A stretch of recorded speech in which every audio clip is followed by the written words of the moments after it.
My fellow New Yorkers,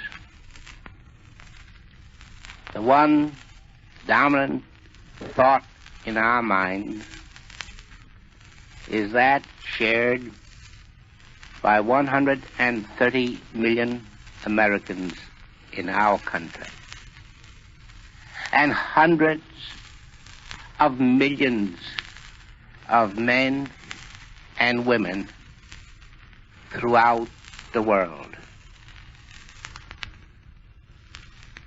The greatest casualty of the entire world is now suffered by all the people of the world. The shock is so great that under ordinary conditions it would be exceedingly difficult to absorb. But we must carry on because of him whose death the entire world mourns. Here in this gathering, in not a very large room, a number of New Yorkers have gathered. Oh, we all came in so cheerful and happy. A citation was to be awarded to our own broadcasting station, WNYC. Here were men of different ancestry, of different religious faith, of different political beliefs, yet all now in great sorrow. We've all seemed to have been brought closer together. Mr. Gardner Osborne, whom you just heard, Judge Murray Hulbert of the Federal Court, Mr. John W. Finger, and Mr. William Van White, a nephew of one of my predecessors, Mr. William S. Bennett, President of the Empire State Chapter of the Sons of the American Revolution, Borough President Edgar Nathan, who in his own right belongs to the Sons of the American Revolution. These distinguished gentlemen, these Americans, long line of ancestry, these sons of the Mayflower and the Half Moon, were to confer a citation on WNYC, directed by Morris Novick and the present mayor, the sons of the steerage. It's no wonder that we have been so affected. This gathering here is so typical of American unity.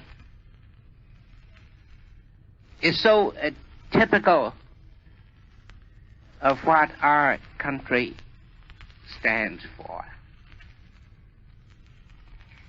And my friends, I've talked to you so often, and under difficult conditions. This is the most difficult task I have ever had. It means so much to you and to me. It means so much to people that you and I will never hear from, will never know. People who have been suffering for years, for generations, who had looked forward to this man as their hope. Not hope for them, because they had lost everything. Perhaps not hope for any of their own, of their age, but hope for their children and their grandchildren.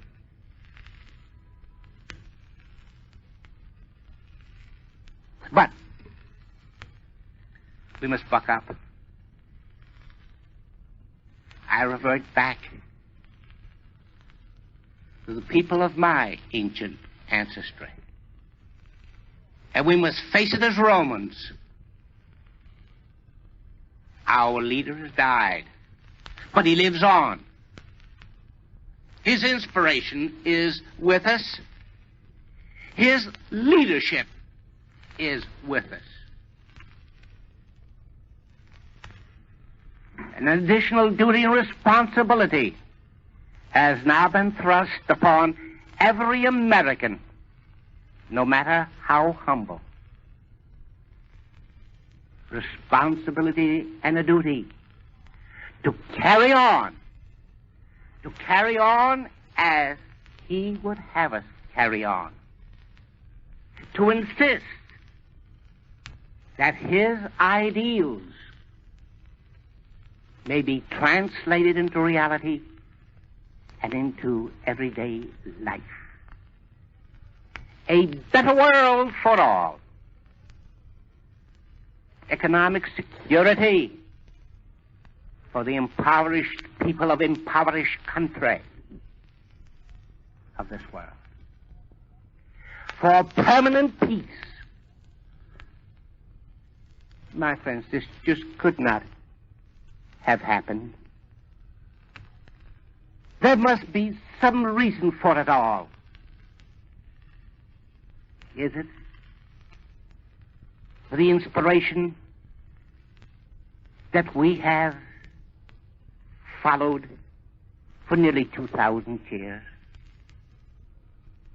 Is it that this sorrow must emphasize into us that responsibility and that unselfishness so necessary to bring about a happier world,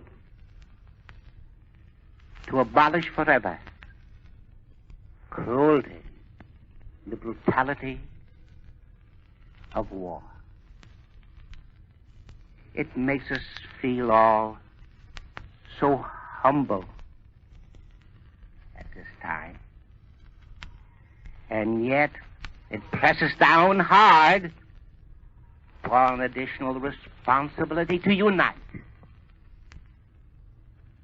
To unite as a great people. To unite as a great democracy. Franklin D. Roosevelt is not dead. His ideals live. That pattern is so definite, it is so permanent. We cannot escape it. We must not escape it. We do not want to avoid it. We will carry on. Centuries and centuries from now, as long as history is recorded, people will know Franklin D. Roosevelt loved humanity. I call upon all New Yorkers to carry on.